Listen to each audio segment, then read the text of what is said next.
My name is Renata Osai Mensa. I am 31 years old, and the last invoice my parents ever paid me was for $47,200. I want to tell you something before I even start. I almost didn't do it. I almost sent the invoice to someone else in the office and asked them to handle the account to be the face on it to take the calls. I sat at my desk at 8:47 in the morning with a coffee that had gone cold, and I thought about doing that for about 4 minutes. I thought about forwarding the file to Yemi and telling her to CC me and sign off under her name. It would have been clean. No one in my family would have had to process what the letter had said. No one would have had to do any arithmetic about what it meant. Then I printed my name on it the way I always do. I sent it myself. I'm starting in the wrong place. I do this. Something about the end keeps pulling me back to it before I've earned it.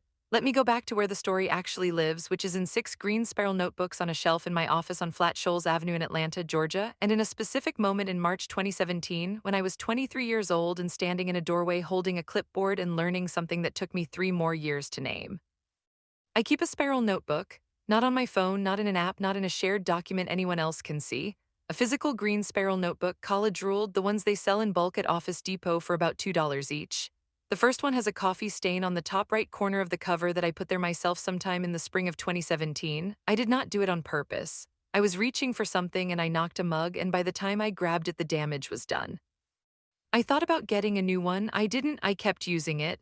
By the time the first notebook was full and I started the second one, the stain had become something I recognized, the way you recognize a scratch on a car door or a watermark on a ceiling. Just a thing that was there, part of what it was.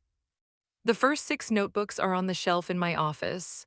The seventh is on my desk right now, open to a page I haven't finished yet. The first entry I ever made in the first notebook was not a business plan. It was not a list of goals. It was not a strategy or a vision statement or a 5-year roadmap, all of which I have since made and used and updated. The first entry was a number, just a number and a date. March 12, 2017, $63,000. That was what my father said his business made in its best month. He said it the way people say things they're not saying to you. He was talking to my Uncle Quame. They were standing in the back of the supply room at Osai's Hardware and Home, which is what we called it, which is what my father had called it since 1998 when he opened the first location on Moreland Avenue in East Atlanta.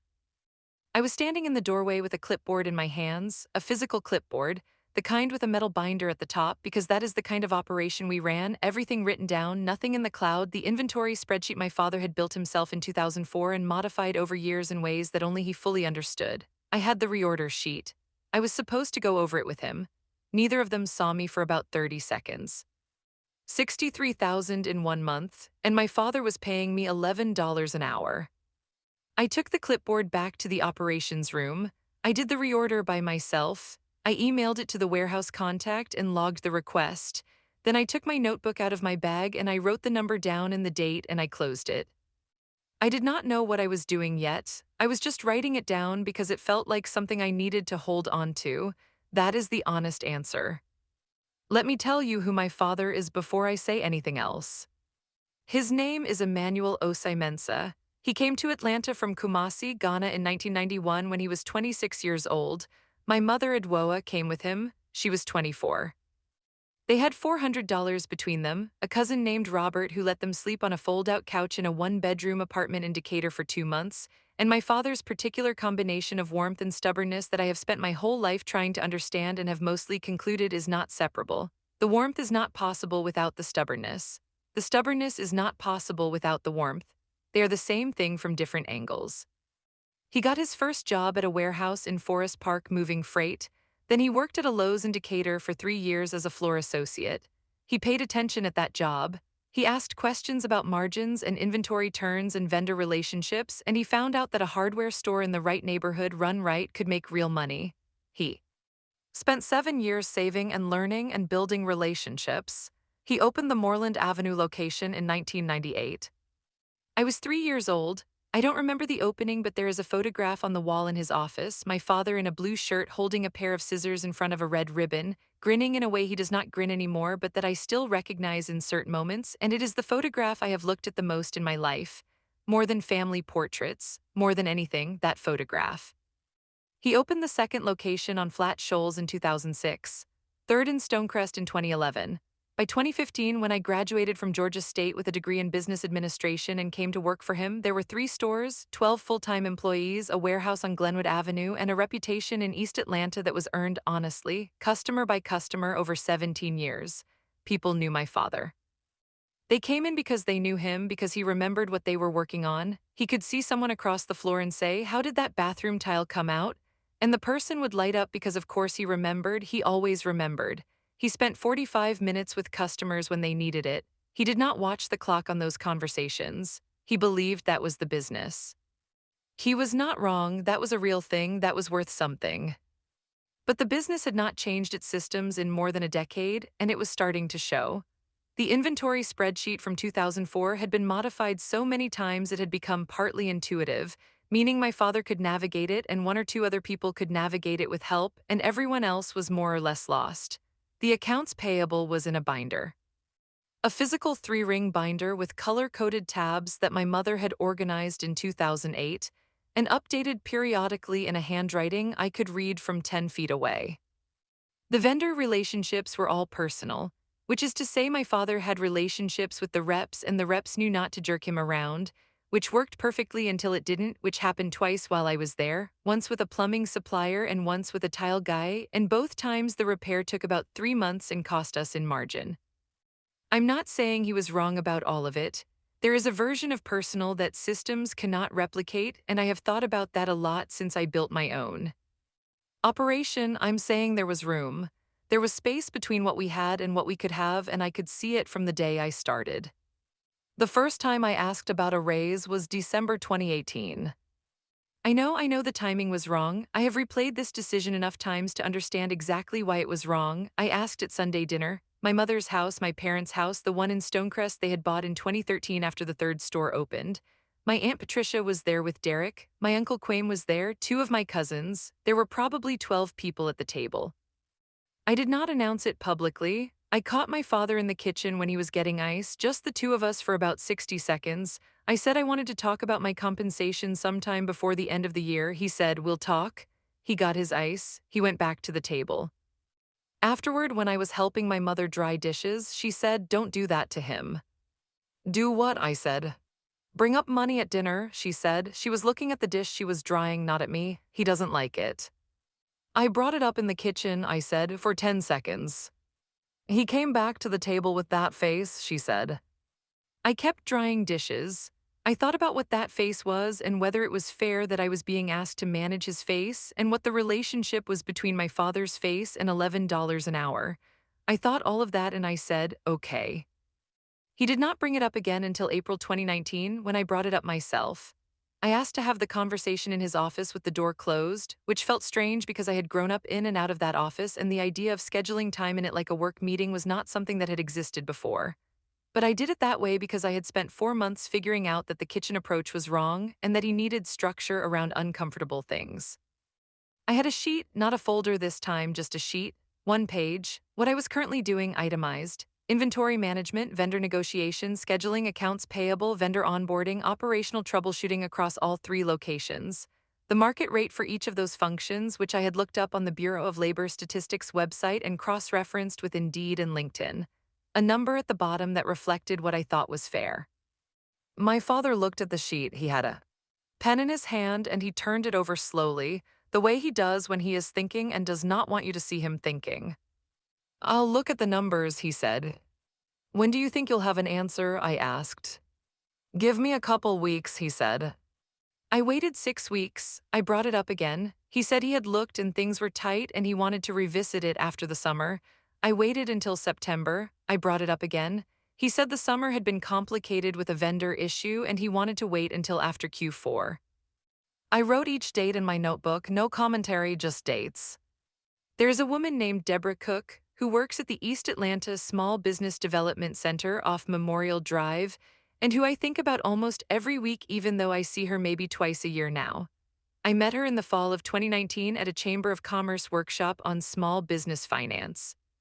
It was a Wednesday evening workshop in a conference room at the Marriott on Cortland that maybe 30 people attended, and the presenter was a CPA from Marietta who was not particularly charismatic but was very organized, which is the combination I have always trusted more than the reverse.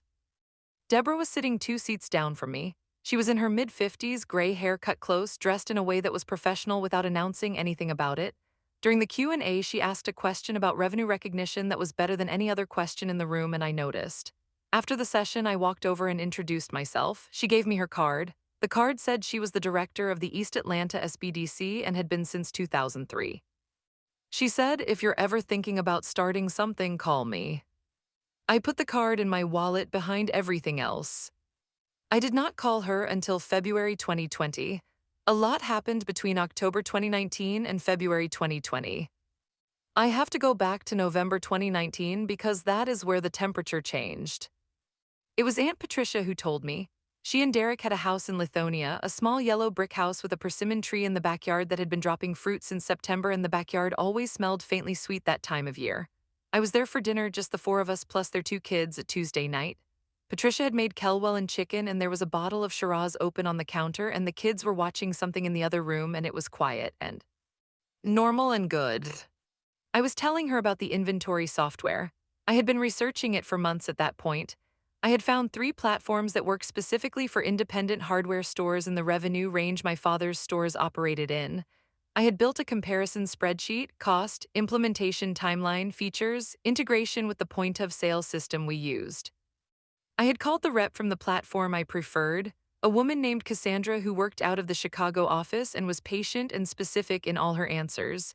And Cassandra had said she could have us up and running on a pilot at one location in 60 days. I had the whole thing ready. I was bringing the folder to my father the following week. Aunt Patricia put her fork down, not quickly, carefully. "Did your father tell you what he's planning?" she said. "What planning?" I said. She picked her fork back up. She was quiet for a moment. I have known her face since I was a child, and I could see her deciding how much to give me and trying to give me as much as she could. Patricia has always been that kind of person. She gives you what she can. "He's going to bring in Marcus," she said. Marcus is my cousin. Marcus Osei, my Uncle Quame's oldest son, 27 years old in 2019, marketing degree from Kennesaw State, working in insurance sales in Sandy Springs. We were friendly. Not close in the way cousins sometimes are, where you call each other just to talk, but friendly. I liked him. He was easy to be around. "To do what?" I said. "To run things," Patricia said. "The management side. Your father wants to step back from the day-to-day." My glass was in my hand and I set it down. I remember the sound it made on the table, flat and small. I remember looking at the wine in the glass instead of at her for a moment. "When was this decided?" I said. "I think it's been in conversation for a while," she said. "I don't know all of it, Renata. I don't want to tell you more than I know." She paused. "I just didn't want you to be blindsided." I sat with that for the rest of dinner. The Kelwell was perfect. It always is at Patricia's, and I ate it and I talked about other things: Derek's job, the kids' school things, a neighborhood dispute Patricia was half following about a fence line. I was present. I was in the conversation. My stomach had settled somewhere lower than usual and stayed there the whole drive home down I-20. That night I opened my notebook. November 19, 2019, Marcus, management role. I looked at it for a while, then I turned to a clean page and I wrote 3 names: an employment attorney whose number I'd gotten from a woman at the chamber, my commercial real estate contact, Deborah Cook. Below each name I wrote a question, not a fully formed question, just the beginning of one. What do I need to know? What would it take? How do I start? I want to say something about Marcus that I mean genuinely. Marcus is not a villain in this story. I want to be careful about that because it would be easy to make him one and it would not be accurate. He did not scheme to push me out. He did not campaign for my job. He was asked by his father, who was asked by my father, and he said yes because of course he said yes. You say yes when your family asks you to step into something like that. I understand that. I would have said yes too. What I had trouble with, and what I still have to be honest about, is what the ask communicated. The ask was not made to me. The ask was made to Marcus. And in the arithmetic of that choice, in the unstated logic of it, something was being said about who was fit to lead the thing my father had built, and it was being said without being said, which is the particular kind of thing that is hardest to argue with. Marcus had a marketing degree and 3 years in insurance sales. I had 4 years managing operations across 3 stores. I knew the vendors by name, by temperament, by what you could push them on and what you couldn't. I knew that the Stonecrest location needed its display hardware restocked earlier than the others because of foot traffic patterns. I knew that the best shift on flat shoals for catching the contractor customers was Tuesday through Thursday because of when the development projects nearby tended to run their supply runs. I knew the spreadsheet from 2004, every quirk and every workaround. I had tried for a year and a half to improve it and been told no. Marcus did not know any of that, and Marcus was being offered the job of running things. I said none of this to my father, not in January when he called me into his office and told me about the plan, not in February when Marcus was announced to the staff, not in March when Marcus arrived for his first week. I listened, I said okay, I wrote the dates in my notebook. What I did instead was call Deborah Cook. February of 2020, third week of the month. I pulled her card from behind everything in my wallet and I sat in my car in the parking lot behind the Stonecrest store for about 4 minutes before I dialed. The sun was going down. I could see the loading dock from where I was parked and there were two guys moving pallets and the sound of a pallet jack and a truck somewhere further back and all of it was the sound of a thing I had been part of for 4 years. Deborah answered on the second ring. I told her where I was and where I'd met her and that I was thinking about starting something of my own and I wasn't sure exactly what or how and I didn't know if she could help me. She said come in Tuesday. Her office was on Memorial Drive, a small professional suite in a building that also housed a tax preparer and an insurance agency and a notary. Inside it was entirely organized, not decorated, organized, everything in its place. A whiteboard with things written on it in her precise block handwriting, a shelf of binders labeled by year, a photograph on the wall of probably 60 people taken at what looked like some kind of graduation or workshop completion event. She had been helping people start businesses for 17 years, it showed. Over the next 6 Tuesday meetings, she helped me see what I actually had. Which was knowledge, specific earned operational knowledge about how independent hardware stores ran, the inventory, the vendors, the seasonal patterns, the particular ways that family-owned retail operations fell behind and how they could catch up. I had acquired this working for my father and I had tried to apply it inside the business and been blocked. But the knowledge itself belonged to me. I had built it, it was mine. You don't need to open a store, Deborah said one afternoon. She was turned sideways in her chair, which is what she did when she was about to say something she'd been building toward. You could consult. You go in, you assess, you build the plan, you implement, you move on. There are hundreds of stores in the metro alone with the same structural problems. I looked at the whiteboard. She had written something up there from before my appointment, something about cash flow timing, and I was reading it while she was talking. I hadn't thought about it that way, I said. What did you think you'd do? She asked. I thought I'd need to have a store, I said, something concrete. Although knowledge is concrete, she said, you just can't put it on a shelf. I drove home and sat at my desk and wrote one word in my notebook, consult, with a question mark. And then, an hour later, when I had been sitting with it long enough to understand that the question mark was fear and not skepticism, I crossed it out. Marcus started the first week of March 2020. Everyone knows what the third week of March 2020 was. The world went sideways and every timeline anyone had built got reconstructed around a fact none of us had planned for. For about 6 weeks, none of what I have been telling you mattered much. We were all just trying to figure out how to keep the stores running in a situation that no operations manual covered. My father was on the phone constantly. My mother was doing drive-by welfare checks that she did not announce. I was in the Stonecrest store every day doing what needed doing, the same as always, except that now it was also crisis management and none of us were sleeping enough. Marcus handled the early chaos better than I expected. He was on the phone, he was responsive. He worked long hours and did not complain about them. In April and May, when the supply chain started to show strain, he was making calls to vendors I would have made and asking most of the right questions. I noticed this, I gave it credit.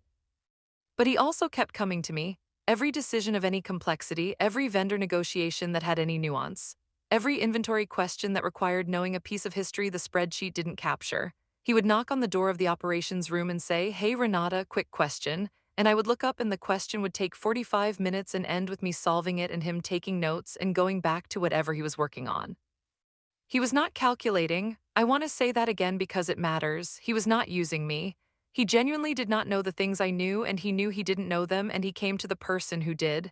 That is actually the reasonable response.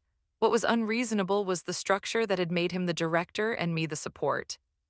My father came into the operations room sometimes and watched.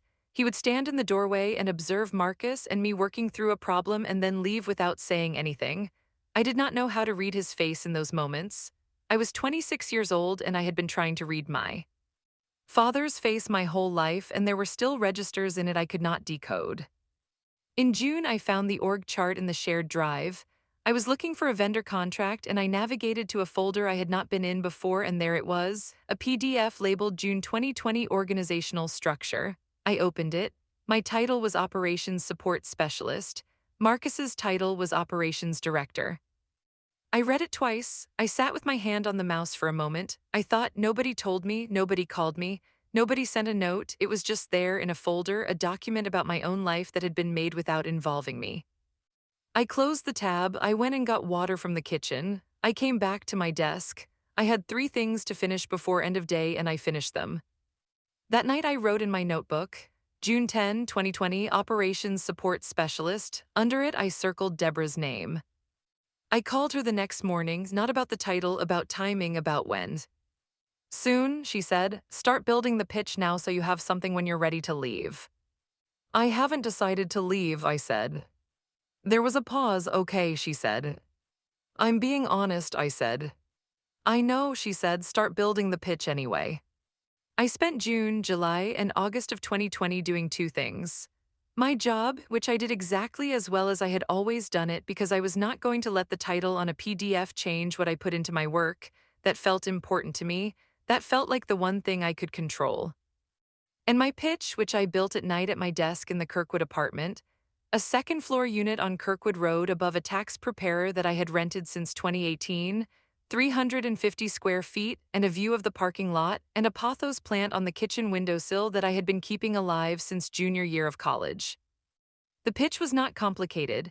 Independent hardware stores in the Atlanta metro, common operational problems, my specific expertise, a service structure, retainer plus project fees that was accessible enough for a small business to actually engage, a rate I had calculated based on the market, what consultants with my background were charging, not what I thought I deserved, but what the market said the work was worth.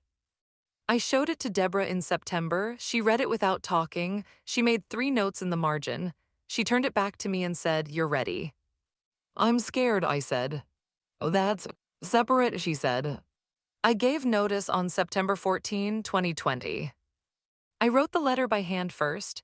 4 drafts on separate pieces of paper, not in my notebook, a separate process, drafts that got longer and then shorter as I took out the things I was saying for myself and kept only the things the letter needed.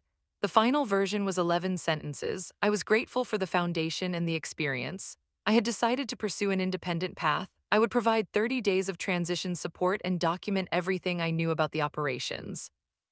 I wish the business well, 11 sentences. I printed it, I folded it once. I put it in my bag and drove to the Stonecrest store and walked past the front counter and through to my father's office and closed the door. He was at his desk going over what looked like a supplier invoice. He looked up. I put the letter on the desk. He looked at the letter, he looked at me, he picked it up. He read it, his face went through something. I watched it and I could not fully name what I was seeing. He turned the letter over as if there might be something on the back. There wasn't. You're leaving, he said. Yes, I said. To do what? Operations consulting, I said, for independent retail businesses. He set the letter down. What does that mean? It means I go to businesses that are having operational problems and I help them fix them, I said. Inventory systems, vendor relationships, scheduling, accounts payable, the things I do here. He was quiet, he had his pen in his hand, and he set it down and picked it up again. You have those clients already, he said. I have prospects, I said. I'm building it. You're leaving a job to build something, he said, not meanly, more like he was saying it to understand it. Yes, I said. This doesn't make sense, he said. You have a future here. I thought about operations support specialist on a PDF I had not been told existed. I thought about January 7, 2020 and a notepad on a desk with my name already written on it. I thought about $11 an hour and $63,000 in a good month. I said, I appreciate that. I think this is the right decision for me. He said some other things.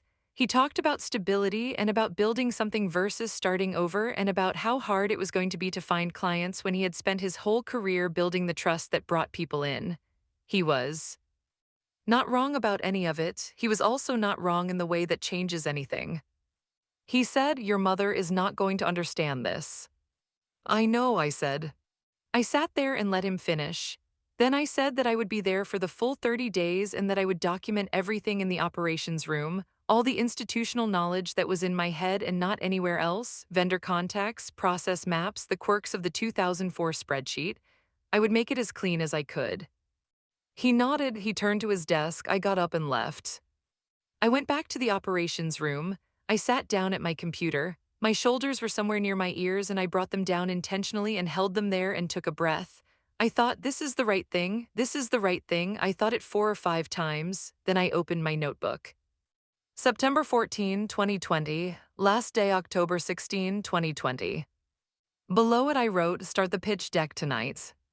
My mother came to my apartment the following Thursday. She did not call ahead.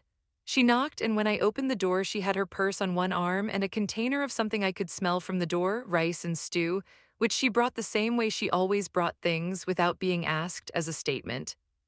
I put the food in the refrigerator. We sat at the table. She put her hands flat on the table. She did not do this usually. It was something she did when she was composing herself. Your father built something for you, she said. He built something for the family, I said. That's not the same as for me. You were going to run it someday. I thought about operations support specialist. I thought about a notepad with my name on it. I thought about Marcus's title versus mine. I don't think that was the plan, I said. You don't know what the plan was, she said. Mom, I said. I looked at my hands. I was making less than a manager at a chain store. I asked about it twice. I was told twice to wait. I had ideas about how to improve the systems and I was told no. And then Marcus was made operations director and I was made operations support specialist and no one told me it was happening. That's what happened. I said it evenly. I was not performing calm. I was just tired and clear. She looked at the window. The pothos was on the sill and she looked at it for a moment. You're going to struggle, she said. Maybe, I said. You don't have clients, you don't. Have a track record, you're 26. I know, I said. What happens when it doesn't work? I'll figure that out if it doesn't work, I said. She was quiet for a moment, then she picked up her purse. She stood, she said, I hope you know what you're doing. I looked at the pothos plant and I thought about the fact that I had been keeping it alive for 3 years, that I had never killed a plant in my life, that keeping things alive was actually something I was good at. I said, I think I do. She left, the door closed. I stood in my kitchen for a few minutes and then I sat at my desk and called Deborah and left a voicemail saying my last day was October 16th and I was ready to start for real. And I meant it. I was afraid and I meant it. I want to be honest about the first year. I had 3 clients in 2021. 3. The first was Jim Petraka, 62 years old, owner of a paint and hardware store in Smyrna called Petraka's that had been in the family since his father opened it in 1974. Jim had found me through the chamber listing Deborah helped me put together. He called in January and we met at a Panera in Marietta because he said he didn't want to have the conversation at the store. We sat for 2 hours and he told me his situation honestly, which I appreciated. He said his inventory was a disaster. His son was supposed to help manage it, but his son had moved to Nashville, and he was spending 3 hours a day on administrative work that was keeping him off the floor, and the floor was where he knew how to work. I told him what I could do. He asked what I charged. I said $2,000 a month on a retainer. He was quiet for a moment. I thought he was going to negotiate and I had decided I was not going to go below $1,700. He said, that seems fair. That was my first check, $2,000 in January 2021 with the name Renata Oseimensa Consulting at the top because that was what I called it, my name and what I did, straightforward, no branding exercise, just a name. I kept the check stub in the front pocket of the current green notebook. I still have it. Jim was a good client. He was honest about what he didn't know and he listened when I told him things and he did not pretend to understand something he didn't understand and then go do it wrong, which is more than I can say for every client I have had. By March, his inventory process was functional. By June, it was actually good. He told me I had saved him about 15 hours a week. I believed him. The second client was a floor and tile supply place in Morrow named Gaines Floor and Tile. Owner was a woman named Carolyn Gaines who had been in business for 11 years and had gotten to the point where the operation was big enough that she couldn't run it in her head anymore but small enough that she couldn't afford the enterprise software a larger company would use. I charged Carolyn $2,500 a month. She had more complexity. The third was a plumbing supply distributor in Norcross. That was a project fee, $6,000 for an initial assessment and a recommendations document. He implemented some of it and not the rest, and that was fine. It was his business. Three clients, $11,500 in my best month of 2021, before expenses. I did not let myself do the math on what that was versus what I had made at my father's store. I wrote the monthly numbers in the notebook and I did not compare them to anything. That was a discipline I had to build deliberately. I should tell you about the apartment on Kirkwood Road and what that year looked like from the inside. I had moved my desk from the bedroom to the living room because the living room had a window and the bedroom window faced a wall. I had my laptop and a second monitor I had bought used from a guy on Craigslist. I had a printer. I had a legal pad that I kept next to the keyboard for things I needed to write down quickly.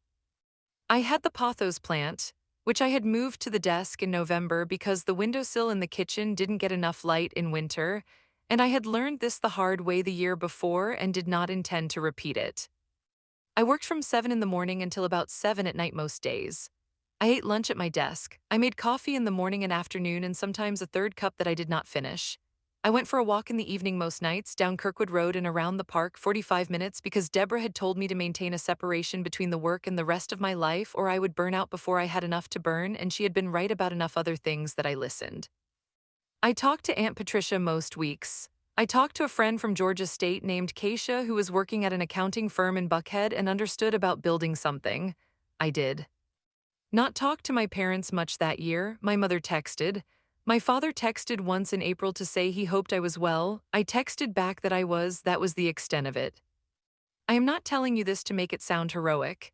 It was lonely in a specific way that I had not anticipated, the way you don't fully anticipate what quiet is until you are in a building by yourself at 3 in the afternoon and the only sound is the heat coming through the vents and a car going by outside.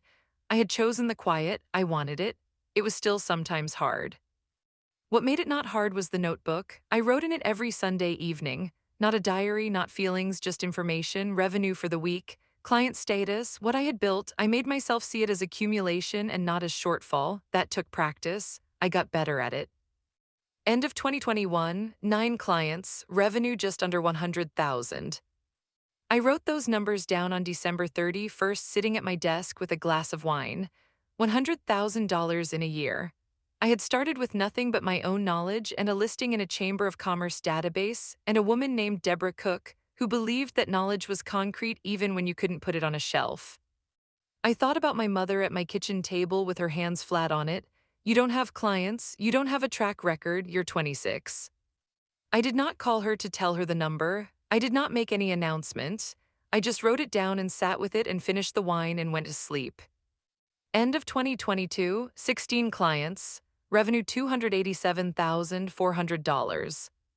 I had brought on Yemi by then, a part-time logistics coordinator, calm and methodical, the kind of person who sees a problem and moves toward it without drama. She worked about 20 hours a week. She was the first person I had ever paid from a business I had built, and I thought about that when I processed her first paycheck.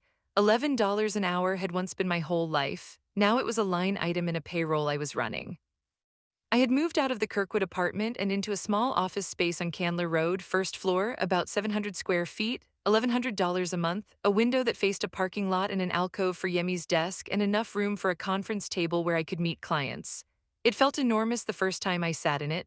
I walked the perimeter the morning I got the keys slow all the way around, running my hand along the wall the way you do with something you want to understand is real. I put the 6 green notebooks on a shelf, the 2017 one with the coffee stain at the end of the row. This is where I need to tell you about March 2023 and a Sunday dinner. My parents still did Sunday dinners most weeks. I had been going back since mid-2021, once a month usually, sometimes more. The dinners were not exactly easy, but they were not impossible. My mother and I had found a kind of equilibrium that was not resolution but was functional. She asked about the business in a general way, and I answered in a general way, and we ate and talked about other things. My father and I were cordial. We did not revisit September 2020. At this dinner, which was at the Stonecrest house, my father mentioned that they were having inventory problems at Stonecrest. The system had crashed twice in the last month. They'd lost some data. They'd had to do a physical recount by hand, all 3 of them, Marcus and 2 of the long-term staff, a full weekend of counting. I was eating, I kept eating, I said, "What system are you on?" My father told me it was the same spreadsheet from 2004. Something moved across my face that I tried to control. "Still," I said. I said it more flatly than I meant to, and I saw my father's jaw shift slightly. "Marcus has been looking at options," he said. My uncle Quame was at the other end of the table and he said, "You know about this stuff, right, Renata, with your consulting?" "A little," I said. "What would you do?" Quame said. My mother was watching me from down the table, not with an expression I could read, just watching. I set my fork down. "I'd want to understand the full setup before I said anything," I said. "There are a few platforms that work well for stores in your revenue range. It depends on what you need." Quame nodded. "You should talk to her," he said to my father. My father looked at his plate. "We'll figure it out," he said. I helped clear the table afterward. I carried dishes to the kitchen and my mother handed me things to rinse and I rinsed them and we were quiet for a while and then she said, not looking at me, "He won't ask you." "I know," I said. "He doesn't know how to," she said, "not directly." I handed her a dry plate. I thought about what it would cost him, not money, what it would cost him structurally in the internal. Accounting he kept about what had happened and who had been right, and what the September 2020 letter meant in retrospect. I understood that it would cost him something, and I did not know how much. "I know that too," I said. He didn't ask me. What happened instead was Marcus. April 2023, he called my cell on a Tuesday afternoon. I was at my desk reviewing a proposal for a client in Beaufort and I saw his name come up and I answered.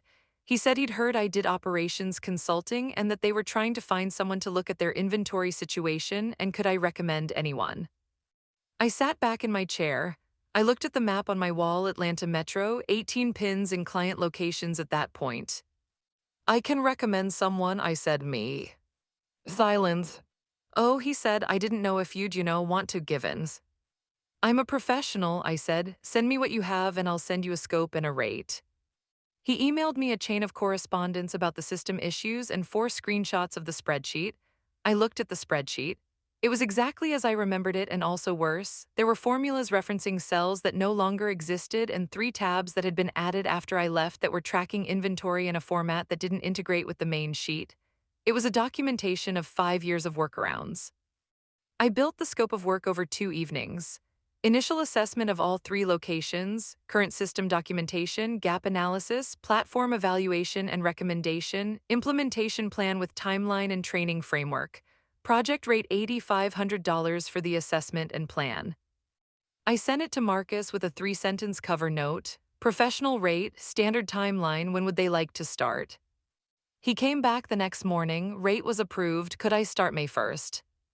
I opened my notebook, April 14, 2023, Osai's Hardware and Home, Assessment Scope, $8,500. I looked at what I had written, the name Osai's Hardware and Home in my own handwriting in a green spiral notebook, the same name that had been my father's since 1998, the same name that had been my whole professional life for 4 years, now an entry in my client file. I closed the notebook and put it in my desk drawer next to the one from 2017, and I went and made coffee. I started on May 1st. I went to all 3 locations. Stonecrest first, then Flat Shoals, then Moreland Avenue. I spent a week in each store on the floor in the back in the office going through everything. The spreadsheet, the physical binder that was still the accounts payable system, the vendor files, the scheduling, all of it. I took notes. I photographed things. I ran data pulls. The stores were in good shape in the ways my father's stores had always been in good shape: clean, well-stocked, good relationships with regular customers, the particular energy of a place that has been built by someone who cares and maintained by people who work for someone who cares. I recognized it. I had been part of creating it and it was still there. The operational infrastructure was as I had expected, not broken but behind. 5 years behind, maybe closer to 6 or 7 in some areas. I did not say this to anyone. I noted it in my assessment and I kept my face neutral when I was in the buildings. My father was present at the Stonecrest walkthrough for about half a day. He followed me through the back and watched me photograph the shelving layout and ask one of the long-term staff, a man named Gerald who had been there since 2014, to walk me through how he tracked receiving. Gerald looked at my father when I asked, just briefly, a check-in look, and my father gave a small nod and Gerald started talking. My father asked me one question during the walkthrough. We were in the supply room, the same supply room where I had stood in the doorway with a clipboard in 2017, and he was standing roughly where Quame had been standing, and I was going through the shelf labels, and he said, "What do you think of the layout back here?" I turned around, I looked at him, he was looking at the shelving, not at me. "Functional," I said, "not optimal, I'll have thoughts in the assessment." He nodded, he looked at the floor for a second, then he went back to the front of the store. That night in my notebook, May 3, 2023, Stonecrest walkthrough, Dad asked one question. I sat with that for a while, one question in a supply room, it was not nothing. The project ran 8 weeks. I had 3 working sessions with Marcus and twice he looped in my father. The sessions with my father were careful, he asked good questions and listened to the answers and did not push back on things the way he used to push back on the folders. I think the 8500 had done something to the dynamic, not the money itself but what it represented that I was someone other businesses paid to have opinions, that the opinions had a market value. I think he understood something in a different register once it was transactional. Marcus was good in the sessions. I had misjudged him not about 2020. I think I was right about what the structural choice in 2020 communicated, but about him as a person and as a professional. The role had grown him. He had learned things in 3 years of actually running the operation, things he had not known when he started, and he was honest about what he still needed to learn. He brought my recommendations to my father and advocated for them. He pushed back in 2 places where he had genuine reasons, and both times the conversation made the final plan better. The final deliverable was 47 pages. Assessment findings, gap analysis, 3 platform options with a recommendation, implementation timeline broken into phases, vendor list, training framework for the staff, projected return on investment over 3 years. Yemi proofread it twice. I read it a third time myself. I printed it on my good paper and put it in a navy folder with my name on the tab. I delivered it on a Friday. I drove to the Stonecrest store, parked, walked in, went to the conference table where Marcus was waiting. He had printed his own copy already. We went through it together for about an hour. He asked good questions. He took notes in the margins. My father came in at the end. He stood at the edge of the table. Marcus was summarizing the implementation timeline. My father was listening, looking at the document, not at me. When Marcus finished, my father said, "What's the total cost to implement?" I had that number ready. I had it in the executive summary and I said it out loud and he nodded and looked at the page. "This is what you recommended in 2019, he said, not an accusation, something quieter than that. "A version of it," I said, "the platforms have gotten better." He was quiet for a moment, he turned a page, he said, "What happens after we implement?" I told him ongoing support, quarterly check-ins, a retainer structure if they wanted it, what that would cover. He listened. "Okay," he said. He left the conference room. Marcus and I finished up. I drove back to my office on Candler Road and I sat at my desk and I opened my notebook. May through June 2023, assessment complete, final deliverable delivered. Below it I put the invoice amount. The 8,500 from the initial scope, plus the project fee from the scope expansion in week 3. $47,200. I looked at that number for a while. I thought about a lot of things and then I stopped thinking about them and I built the invoice and I printed my name on the letterhead and I sent it to Marcus's accounts payable email. They paid it in 12 days. I was on a call when the notification came through. I set my phone face down for a moment, a small deliberate action, not dramatic, just a pause. Something in my chest settled very slowly and I waited for it to finish settling and then I picked up the phone and finished the call. When the call was done, I opened my notebook. May 8, 2023, payment received, Osize Hardware and Home. $47,200. I looked at the entry. I thought about March 12, 2017, a number and a date. I thought about where those 2 numbers stood in relation to each other, what the distance between them was, and what had to happen to cross it. I thought about Jim Petreka and the Panera in Marietta and a retainer check for $2,000 that I had kept the stub of. I thought about Deborah Cook's office on Memorial Drive, and the photograph of 60 people on her wall and her handwriting on a whiteboard, and the word she had written that changed how I thought about what I had. I did not feel triumphant. That is the honest thing. I thought I would feel triumphant, and I did not. I felt the weight of it, not a bad weight, but weight. The kind you feel when you have been carrying something for a long time and you set it down and you realize how long your arms have been holding it up. I closed the notebook, I went and got a glass of water, I came back to my desk, I had emails to answer.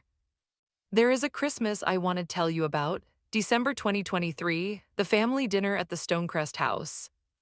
I had been to every Christmas since I left, some of them better than others. The first one, December 2020, was 3 months after my resignation, and it had a quality of managed silence that everyone maintained skillfully, and that exhausted me. The 2021 one was better. 2022 was mostly normal. This one was different. I knew it when I was getting ready to go, standing in my kitchen in the apartment I had by then on Hosea Williams Drive, a two-bedroom with a real kitchen and a porch, the pothos on the porch in summer and inside by the window in winter, still alive, still needing care, still something I had kept going. I was putting on earrings and I noticed that I did not feel the usual readjustment, the slight bracing, the internal preparation for managing the room. I just felt like I was going to my parents' house for Christmas. I brought a bottle of wine. My mother said thank you. My father came from the kitchen and said my name in his regular voice, and I said his name back, and that was the greeting, ordinary, the way greetings are when nothing needs to be performed. The dinner was full. Quame and his wife, Aunt Patricia and Derek, Marcus and his girlfriend Janelle, who I had met twice before and liked. She was easy in a room, the kind of person who asks real questions and listens to the answer. Cousins, kids, jollof rice that was perfect the way my mother's always is, the crust on the bottom that she gets and that I have tried to get 4 times and cannot. Chicken, fried plantain, everything right. Marcus talked about the new inventory system at one point. Quame's wife asked how it was going, and he explained the platform, the phases, how the staff had adapted. Two people asked follow-up questions. I sat across the table eating plantain and let him explain it, and I did not feel anything complicated about it. It was his to explain. He had been running the implementation. That was fine. After dinner, my father went to the back porch. It was December, but Atlanta December is mild most years, and that night was maybe 55 degrees, clear, the kind of night that is almost warm if the wind is still. He stood at the railing with his hands on it looking at the backyard. He had water, not wine. I went out 20 minutes later. He heard me and did not turn. I stood next to him at the railing. Your business is doing well, he said. Yes, I said. He turned his glass in his hands. Marcus showed me the numbers from the implementation, year one. He meant the impact analysis Yemi had helped me build, projected versus actual results 12 months after implementation. The numbers were better than projected. Good, I said. You were right, he said, not about the implementation. That was not what he was talking about. In 2019, you were right about the systems. I looked at the garage where there was a strip of light under the door. I thought about what to say, and I took my time choosing. I was closer to it than you were. I said I was in it every day. You knew what you were doing, he said, with all of it. I thought about September 2020 and the letter and his face reading it. I thought about Deborah's office and Petreka's in Smyrna and 11,500 a month in my best month of the first year. I thought about the notebooks on the shelf in my office, 6 of them in a row, numbers and dates, evidence. What you built is why I could do any of it, I said. The knowledge I have, I built it in your stores. He didn't say anything to that. He nodded once. We stood there for a few more minutes in the quiet of a December Atlanta night with the light on in the garage and the sound of the family inside and the particular stillness of a conversation that has been a long time coming and does not need to be longer than it is. My mother called from inside about dessert. We went in. Has anyone out there been the person in the family that everyone underestimated? Have you ever had to leave a thing in order to be seen in it? Have you had to become professional, credentialed, paid by strangers, before the people who know you best could look at what you had? Tell me in the comments. I read every single one. And if you haven't subscribed yet, now is the time, because what happens next is the part I've been building toward this whole time. I want to tell you something about knowledge, about what it is and where it lives and who it belongs to. When I walked into that supply room in 2017 with the clipboard and stood in the doorway and heard my father say $63,000, I did not know what I was holding. I knew I was holding something. I wrote the number down because writing something down is what you do when you have something you don't want to lose, when you're not sure yet what it means, but you know it means something. The knowledge I had by the time I left in October 2020 was worth something. It was worth $8,500 in an initial assessment. It was worth $47,200 in a project. It was worth $287,000 in a year by my second year of operation. It was worth something different to me, harder to put a number on, which is that it was mine. It belonged to me. not to the org chart that said Operations Support Specialist, not to the 2004 spreadsheet, to me in my head, in my hands, in 6 green notebooks on a shelf. My father understood this better than he was able to say on the porch in December. I believe that. I believe that something in him had always understood that I had something real and that there was a gap between what he understood and what he was able to do about it in a particular moment in 2020. A gap made of expectations about what a family business was supposed to look like and who was supposed to run it, and a son's place versus a daughter's place in a structure he had inherited even if he hadn't meant to. I don't think he was malicious. I think he was in a pattern he couldn't see clearly from inside it. And I left and I built something, and 5 years later I sent him an invoice. That is the whole story. That is what happened. Last week I got the notebooks out of the office shelf, all 6 of them. I set them on my conference table in a row and I opened them in order: 2017, 2018, 2019, 2020, 2021, 2022, numbers and dates, revenue, client names, vendor relationships, the occasional circled name, Deborah's phone number, the employment attorney I had looked up and never called, things I saw, things that happened. The record I had been keeping without knowing I was keeping it. The 2017 one was thinner than the others. I had not filled it up. The first entry was the first page. March 12, 2017, $63,000. I stood there with that notebook in my hands in the afternoon light of my office on Flat Shoals Avenue, 4 blocks from my father's second store, in a space that cost more than $1,100 a month now because we had moved when we needed more room, and I thought about the woman who had written that entry. 23 years old, $11 an hour, standing in a doorway with a clipboard. She had not had a plan. She had just written a number down because she did not know what else to do with it. I know what she was doing now. She was saying, I was here, I saw this. This happened to me and I am not going to pretend it didn't. I set the 2017 notebook back in its place on the shelf. I pulled the 7th notebook, the current one, from my desk and sat down. I had a 2 o'clock call and a proposal to finish and a follow-up to send to a client indicator who was in month 2 of a systems implementation. Normal work. The work of a business I had built. I opened the notebook to the current page. I picked up my pen. I wrote the date and the revenue total for the week. Then I closed it and picked up the phone and got to work. I keep forgetting to tell you about the second Sunday dinner in 2022, the one that was not Christmas and not a holiday. August, I think. Late August, the week after my birthday. My mother called and said, come to dinner, and I went. It was just the 4 of us, my parents and me and Aunt Patricia, which was unusual. No Quame, no cousins, no kids running through the hallway. My mother made groundnut soup and fufu, and we sat at the kitchen table instead of the dining room, which is what they do when it is not a production. Patricia was already there when I arrived. She was at the counter cutting something, and she looked at me over her shoulder and smiled in the particular way she smiles when she is relieved to see a person, which meant she had probably been here a while and it had been a particular kind of afternoon. My father was in the backyard. I could see him through the kitchen window, standing near the small garden my mother keeps along the back fence, the one with the peppers and the tomatoes and a rosemary bush that had gotten enormous. He was just standing there, not working in it, just standing near it with his hands in his pockets. I went out to get him for dinner. He heard me cross the patio and turned slightly. I stood next to him looking at the garden.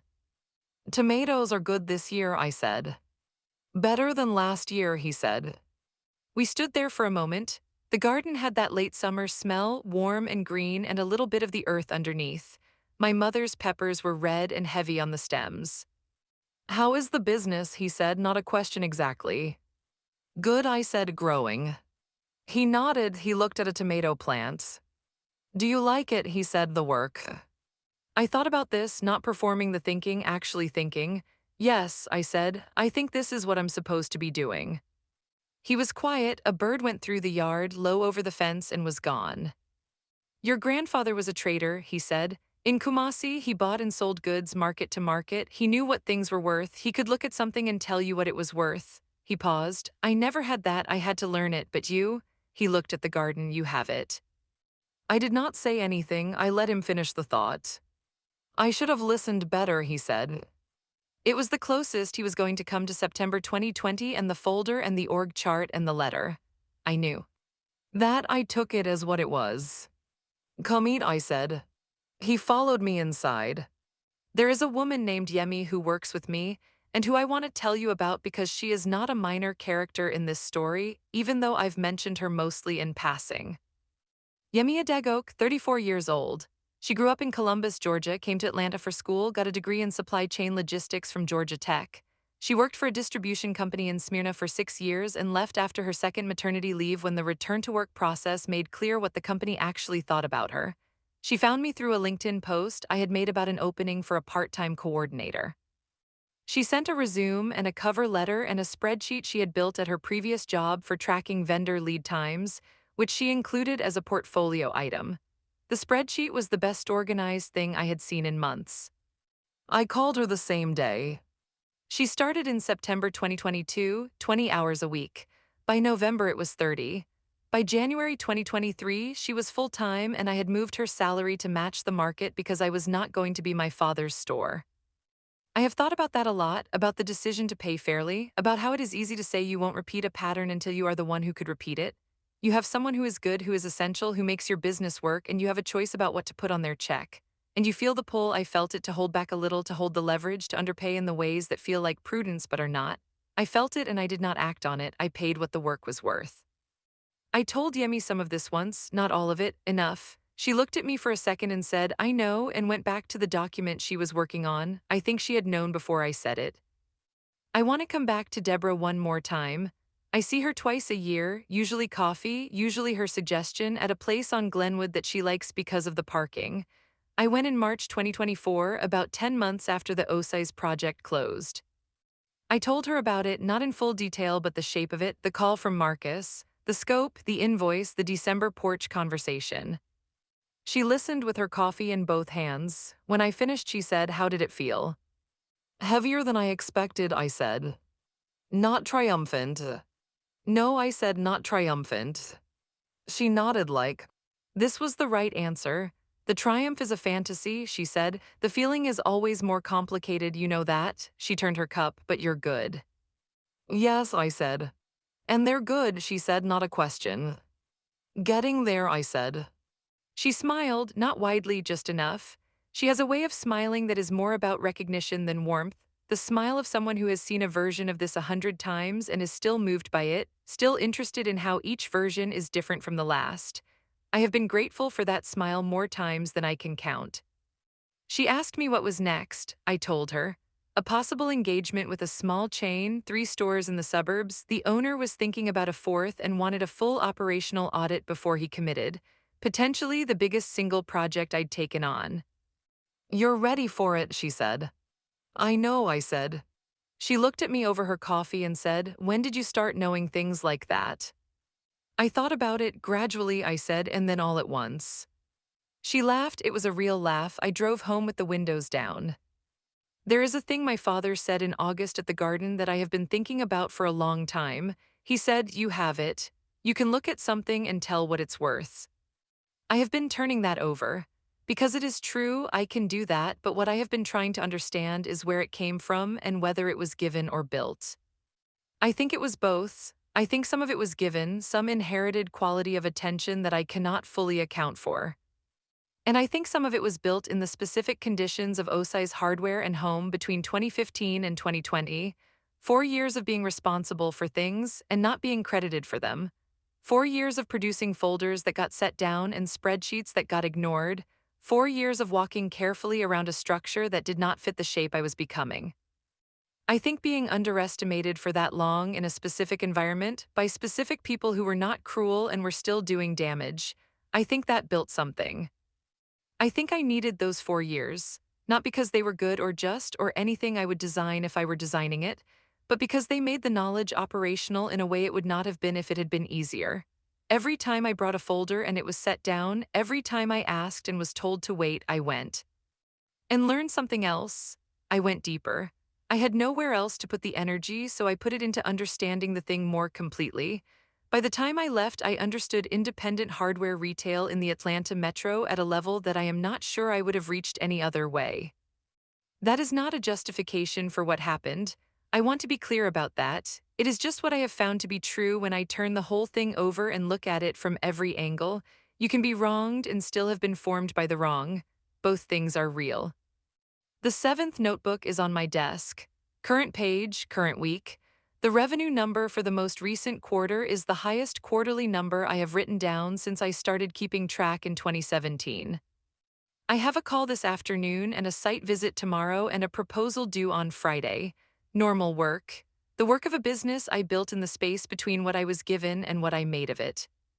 The green notebook from 2017 is still on the shelf with the others. Coffee stain on the corner, first entry on the first page. March 12, 2017, $63,000. I know what she was doing, that 23-year-old in the doorway with the clipboard. She was saying, I see this, I'm here, this is real, and I'm not going to let it disappear. She was right, it was real, all of it. And she did not let it disappear. Something I have not told anyone except Aunt Patricia, and I am telling you now because I have been holding it for a long time and it feels like the right place to put it down. The October I left, the week before my last day, I went to the Moreland Avenue location alone. It was a Saturday and the store was open and there were customers in it, but I went in before opening at 7:30 in the morning with my keys that still worked, and I walked through the empty store.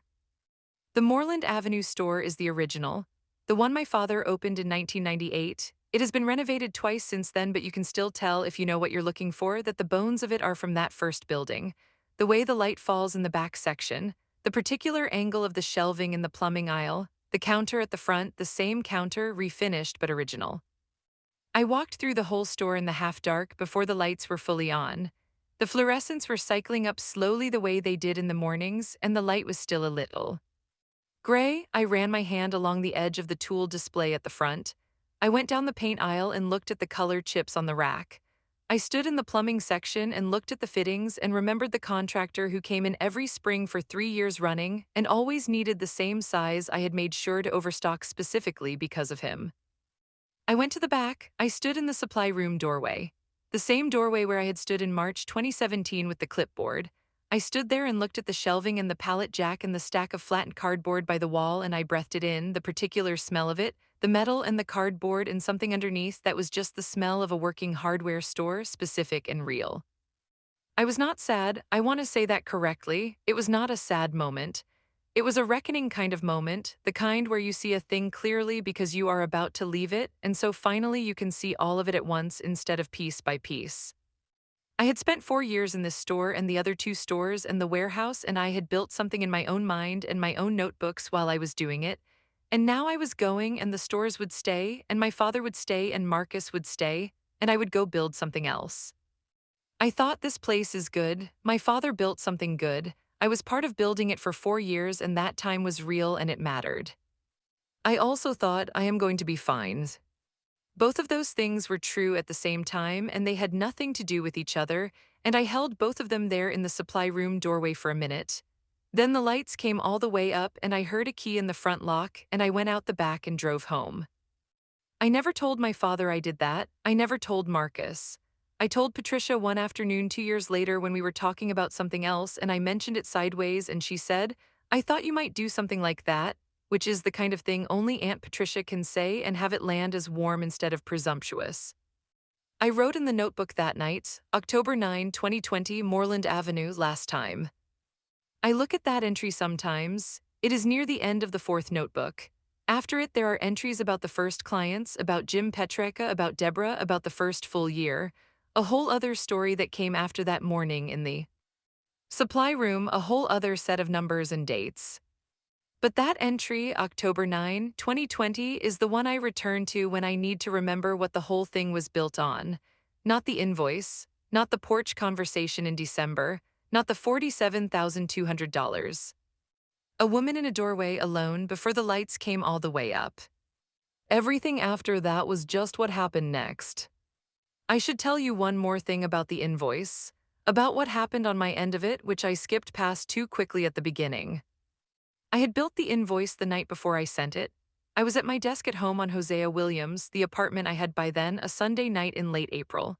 Yemi had sent me the finalized project hours and the expense log, and I put the document together myself because I always build invoices myself. It is one of the things I have never delegated, not because Yemi couldn't do it, but because there is something. My desk right now, open, pen next to it, current week's numbers half written on the current page. Outside my window, which faces Flat Shoals Avenue, there are cars going by and I can hear someone using a leaf blower about a block away and the particular sound of Atlanta on an ordinary weekday. A city that has been my whole geography for 31 years, my father's city since before I was born. The city where he opened a store in 1998 because he had learned enough and saved enough and been stubborn and warm in the right combination at the right time. My office is 4 blocks from his second store. I didn't plan it that way. When I was looking at spaces on Flat Shoals, I was thinking about rent and parking and the neighborhood's foot traffic and proximity to the highway. I did not think about the store 4 blocks up. And then I signed the lease, and the first time I drove to work from the new space, I passed the Flat Shoals location, and